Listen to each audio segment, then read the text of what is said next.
Hey guys, welcome back to another The Unofficial A&R video, and today I want to focus on the ever-increasing popularity of pitched and sped up music, in which we as consumers seem to be eating the fuck up nowadays. Now, before I delve too deeply into this topic, I want to say that altered versions of songs have always existed. For instance, back in the day when there was an influx of chipmunk versions of songs which used to do numbers, after it was popularized by rapper and producer Kanye West, as well as the popularity of the film franchise Alvin and the Chipmunks in 2007. And even more recently, where we have some more Houston-bred DJ Screwed, Chopped and Screwed influenced versions of songs which seem to be just as popular. But altered songs weren't as trendy and as viral as they are now, thanks to video streaming platform TikTok. On TikTok, the hashtag #SpedUpSounds has almost 12 billion views. It'll probably have even more by the time that this video comes out. Sped up remixes are intended for TikTok and help push certain songs to the top of the charts. Sped up remixes have helped songs gradually reach the top 20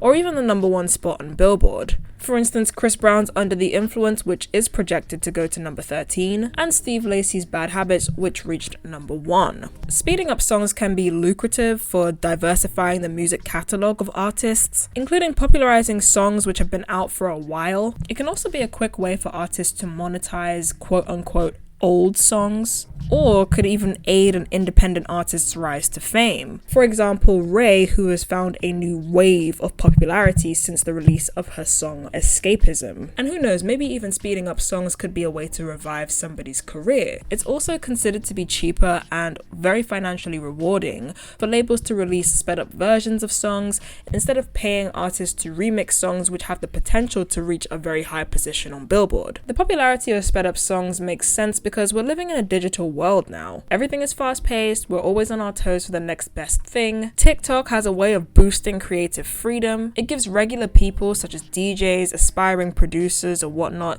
the ability to alter music with the hopes of potentially going viral and changing their lives for good. However, despite there being some quick pros to the ever-increasing consumption of sped-up music, I can't help but shake the fact that there are some issues with this. My main problem being that I think this will breed what I can only deem as a creative slump, which kind of goes against what I literally just said about TikTok being a hub for creativity. But anyway, what does a creative slump mean, you ask? Well, it means this. Because it's so quick, easy, and financially fulfilling for record labels to just speed up singles and release it in order to boost a song in the charts, record labels will probably just start pre-releasing these remixes in anticipation for it to go viral on TikTok, provide their artists with a boost on the charts, and for them to reap the financial benefits as a result, letting TikTok basically do all the work for them. Already, labels are starting to get ahead of the game, speeding up albums. For example, Interscope released a sped up version of Summer Walker's 2018 Last Day of Summer album, and God knows who else is to follow.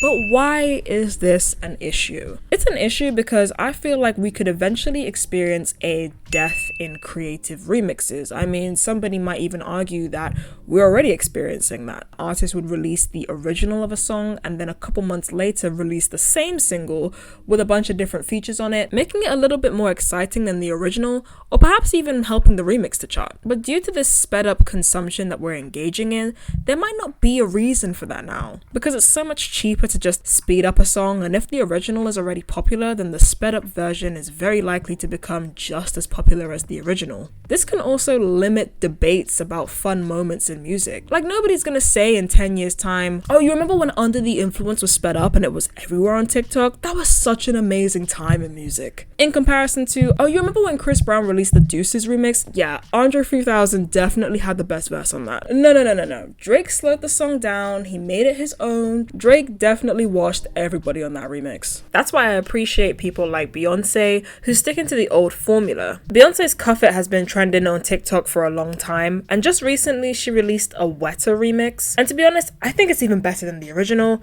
It's slowed down, it has a rap from Beyonce, a totally different arrangement of vocals, and it just creates this fun, refreshed experience for listeners, which obviously will always be more fun than sped up songs. But going back to my point about labels getting ahead of the curve and releasing albums that are completely sped up, this is also pretty crappy for people who just like to have fun on TikTok and speed up songs and create their own versions versions of songs, because now the labels are taking control of this, there's no space for the everyday man anymore. So essentially it just becomes this huge money-making thing. And it seems more like a reactive process than a creative one. Think about it like this.